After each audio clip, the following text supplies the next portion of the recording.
Éviter ça évidemment, puisqu'on parle justement de notre cœur. Bien, ce matin, on a la chance d'avoir avec nous dans ce studio le professeur Claire Mounier-Veillé. Je rappelle que vous êtes chef de service au CHU de Lille et cofondatrice d'Agir pour le cœur des femmes. Comment on peut faire très concrètement pour diminuer justement ce stress si nuisible à notre cœur? Qu'est-ce que vous conseillez à vos patients? La méditation, est-ce que ça fonctionne? Est-ce que vous-même, vous avez déjà essayé des petites choses sur vous? Écoutez, on va utiliser le stress, c'est un S rouge qui dit attention à ma santé, feu rouge. Donc les S verts, ça va être effectivement prendre le temps de prendre soin de soi. Donc c'est par exemple faire des pauses sieste le midi, sans forcément dormir, mais couper des écrans, se mettre au calme, seul, pendant un quart d'heure, ça peut suffire. C'est également, on a parlé tout à l'heure de l'activité physique, mais l'activité physique, finalement, va faire sécréter des endorphines qui vont nous relaxer. Et donc, finalement, c'est un excellent anti-stress.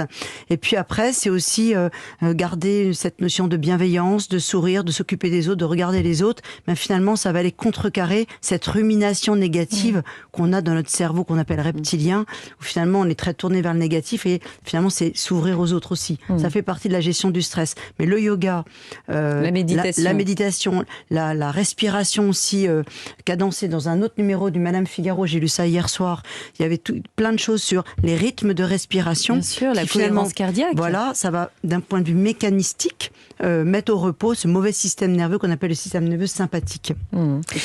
Claire, c'est surtout le cœur des femmes qui est sensible au stress particulièrement, et vous les femmes, c'est votre priorité, notamment avec la Fondation. Oui, c'est le 3e facteur de risque cardiovasculaire, et c'est vrai qu'avec Thierry Drion, nous avons cofondé Agir pour le cœur des femmes.